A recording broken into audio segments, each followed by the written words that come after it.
নমস্কার বন্ধুরা, আমি অমিত। ওপারের কথা নিয়ে আর একটা নতুন এপিসোড আপনাদের সামনে। আজ আমাদের সাথে যিনি গেস্ট, ওনার নাম অরিন্দম রায়চৌধুরী। উনি একজন জার্নালিস্ট। তো ওনার মুখে শুনে নিন ওনার সম্বন্ধে। নমস্কার। নমস্কার। আমি সাংবাদিকতা কবে থেকে শুরু করলাম সেটা জানতে চাইনি তো। হ্যাঁ, সাংবাদিকতা কবে থেকে শুরু করেছেন, সেটা তার পেছনে কি আছে সব কিছু জানতে চাই। সেটা তার আগে একটা কথা আছে যে হ্যাঁ। আপনি আমাদের চ্যানেলে এসেছেন, মানে মানে হঠাৎ করে আমার চ্যানেলে এলেন গেস্ট হিসাবে। তো মানে কোনো আমাদের চ্যানেলটাকে আপনি দেখেছেন, ফলো করেছেন ওপারের কথা? না না, অবভিয়াসলি আমাদের সাংবাদিকতা সূত্রে আমাকে নানা ইউটিউব চ্যানেলগুলোকে ঘাঁটতে হয় এবং সেক্ষেত্রে অন সার্চ আমি আপনার চ্যানেলটাও দেখতে গেছিলাম। পডকাস্ট যেটা আপনি করেছেন বিগত দিনে, সেই পডকাস্টগুলো দেখে হ্যাঁ, নো ডাউট একটা মানে বার্তা আপনি দিতে চাইছেন সমাজকে। একদম।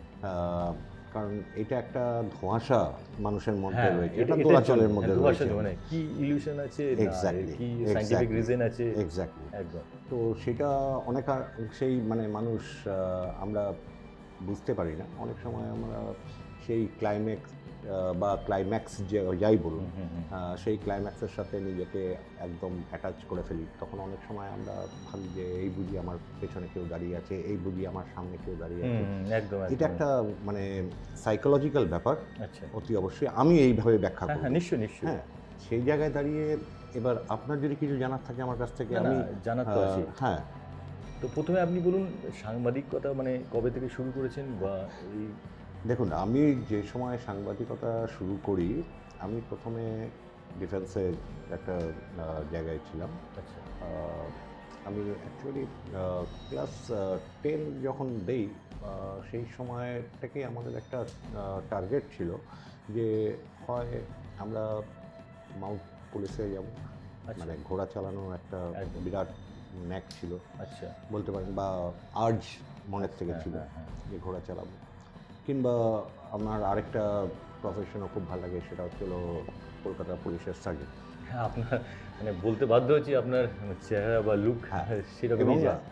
সেই পরীক্ষাগুলো দেওয়ার জন্য যে প্রস্তুতিগুলো দরকার লাগে, সেই প্রস্তুতিগুলো নিয়েই আমরা ব্যস্ত থাকতাম। পড়াশোনা তো থাকতোই। পড়াশোনার তখন কীরকম ব্যাপারটা ছিল, পড়াশোনার এমনি চাপ থাকতো। আমি কেন্দ্রীয় বিদ্যালয় ব্যারাকপুর এয়ারফোর্স থেকে ক্লাস 10 পাস করি। আচ্ছা। এবং বাকি 2 বছর ক্লাস 11-12 আমি ব্যারাকপুর আর্মি কেন্দ্রীয় বিদ্যালয়, কেবিএসের স্টুডেন্ট আমি বেসিক্যালি। তো আমরা তখন পড়ার যে চাপ, তাতে ঠিক 10টা সাড়ে 10টা হলেই আমাদের মানে ক্লান্তিবোধ একটা আসতো এবং ন্যাচারালি ঘুমিয়েও পড়তাম খুব তাড়াতাড়ি। এবং ভোর 3টে সাড়ে 3টের সময় ঘুম ভাঙতো এবং ওটা অভ্যাসে দাঁড়িয়ে গেছিল। তার কারণ ছিল আমাদের একটা আর্ট ছিল যে বেরোতে হবে, দৌড়াতে হবে, এক্সারসাইজ কিছু করতে হবে। কারণ ওখানে যে ক্রস কান্ট্রি রানগুলো হয়, সেইটাতে যেন আমাদের কোথাও ফেল না করে যায়। এই একটা চান্স একটা নেওয়ার জন্যে আমরা রোজ ভোরবেলায় বেরোতাম।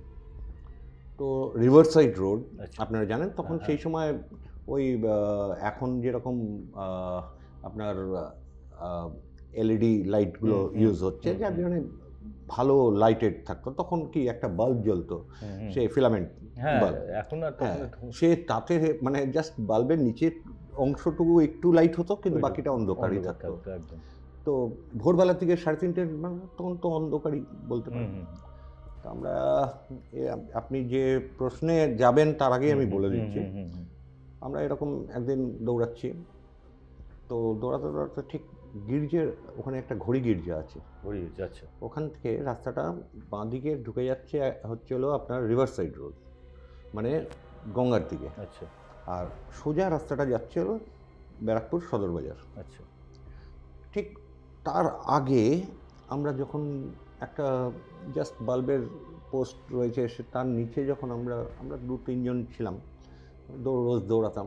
ওই আগের ওই আপনার খাকি কেউ কেটস পরতো, মানে ব্রাউন কালারের, আর আমাদের তো স্কুলেই আমরা পড়তাম হোয়াইট কেটস।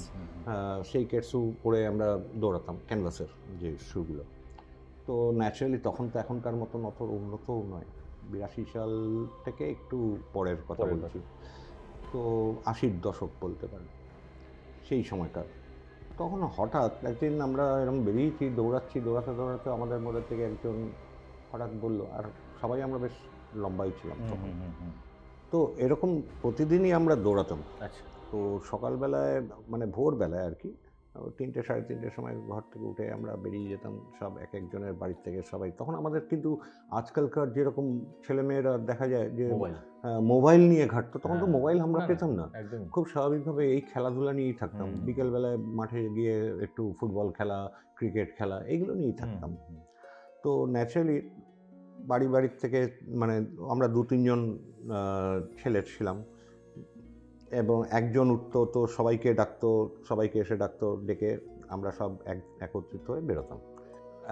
এরকম দৌড়াতে দৌড়াতে একদিন ওই আপনার রিভার সাইডে যে ঘড়ি গির্জা, যেটা আপনার মোস্ট প্রবাবলি প্রোটেস্ট্যান্ট চার্চ, হ্যাঁ, সেইখানটায় তার আগে যে গোল আমি যেরকম বলেছিলাম যে বাঁদিকে একটা রাস্তা চলে যাচ্ছে গঙ্গার দিকে, হ্যাঁ, পার্কের দিকে, হ্যাঁ, নিশান ঘাট যেটাকে বলা হয়। তো আমরা কি করতাম, ওই রাস্তা দিয়ে ঢুকে এরভাবে মন্দির, শম্ভুনাথ মন্দির তখনও ছিল, ওই শম্ভুনাথ মন্দিরের পাশ দিয়ে দৌড়াতে দৌড়াতে গিয়ে সেই ধোবিঘাট হয়ে ওখান থেকে বেরিয়ে আবার ব্যাক করতাম। মানে লং একটা সার্কেল। কারণ আমাদের টার্গেট ছিল যে ওখানে যে দৌড়টা হয় সেটা যখনই হয় সেটা হচ্ছিল ক্রস কান্ট্রি, যখনই একটা রান হয় তখন সেটা নট লেস দ্যান 3 কিলোমিটার। আচ্ছা। তো আমাদের যতটা দৌড়ানোর দরকার, আর এমন নয় যে খুব জোরে দৌড়াচ্ছি তাও নয়, একটা রিদম রেখে দৌড়ানো, সে স্টেপিংগুলো প্রপারলি রাখা। হঠাৎ একদিন মানে এরকমভাবে দৌড়াতে দৌড়াতে ঠিক ওখানটায় হচ্ছিল তখন আমাদের কেন্দ্রীয় বিদ্যালয়ের স্কুলটা, যেখানে আর কি আজকে যেখানে আপনারা কামান দেখতে পারেন, একটা কামান লাগানো, তার থেকে একটু এগিয়ে গিয়ে হঠাৎ আমাদের এক বন্ধু বলল, 1 মিনিট দাঁড়া দাঁড়া দাঁড়া। আমরা সব না দাঁড়িয়ে পড়লাম। তা দাঁড়া দাঁড়া দাঁড়া বলাতে আমরা দাঁড়িয়ে পড়েছি। সামনে দেখ একজন যাচ্ছে। আমরা দেখছি সত্যি। কটার সময় সেটা? ভোর 3:30। হ্যাঁ, সামনে একজন যাচ্ছে। আমরা সত্যি দেখতে পাচ্ছি একজন যাচ্ছে। আচ্ছা। সাদা গেঞ্জি পরা, আচ্ছা, একটা শর্ট প্যান্ট পরা, আচ্ছা, সেও মানে মোটামুটি সকালবেলায় যেরকম নর্মাল মর্নিং ওয়াক বা এক্সারসাইজ করে সবাই সেইটাই, এবং ফ্রি হ্যান্ড করতে করতে সে হাতটা এরমভাবে টানছে, ইয়ে করছে, এরমভাবে মানে এক্সারসাইজ করার মতন করে করে যাচ্ছে।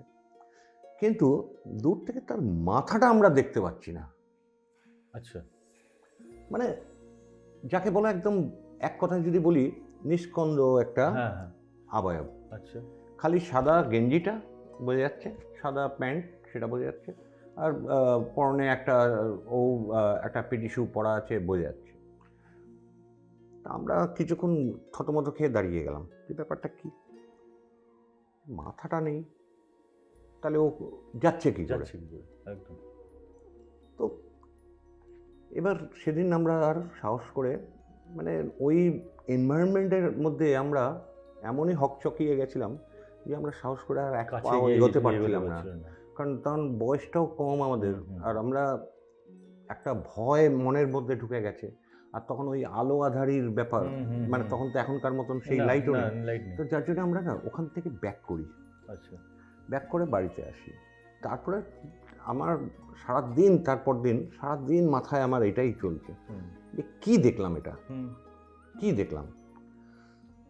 আবার নেক্সট দিন ন্যাচারালি আমরা বেরোবো, আবার যদি দেখি কি হবে।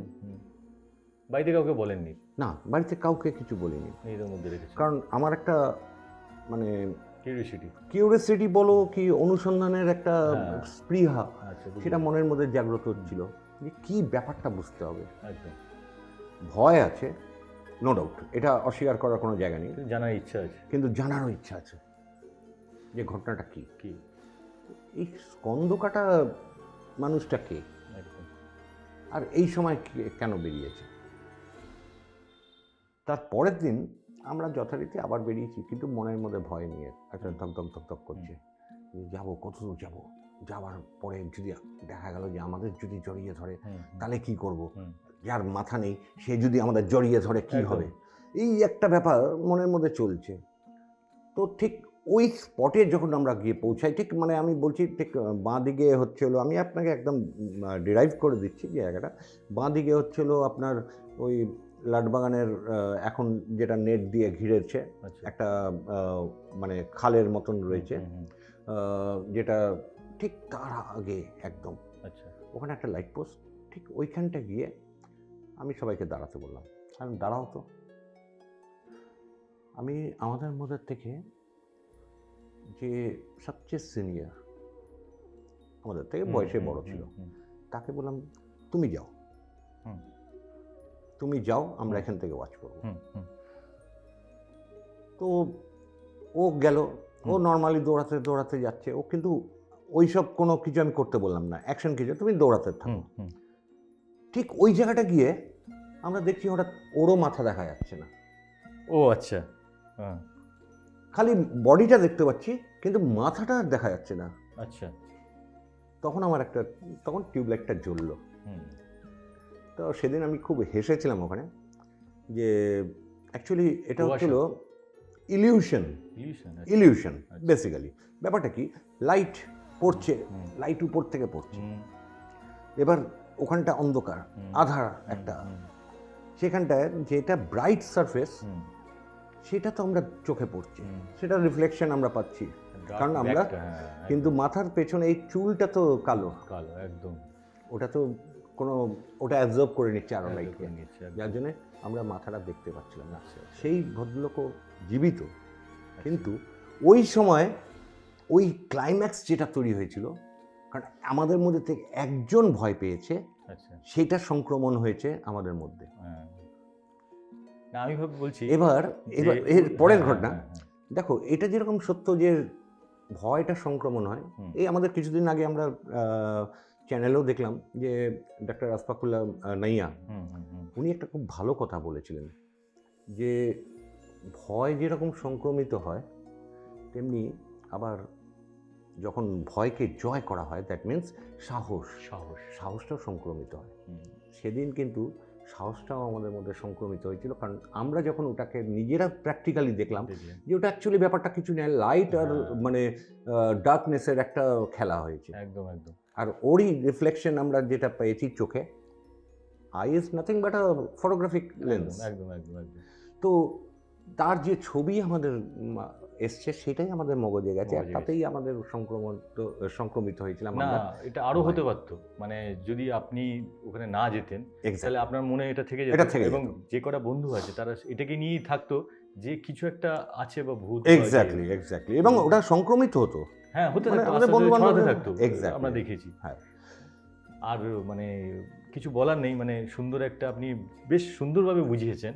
তো অনেকের মনে তো ভাবে হঠাৎ করে কি দেখলাম, এবং আমরা তো বিশ্বাস করি আবার করিও না, ভূতও আছে আবার ভগবানও আছে, কেউ বিশ্বাস করে কেউ বিশ্বাস করে না।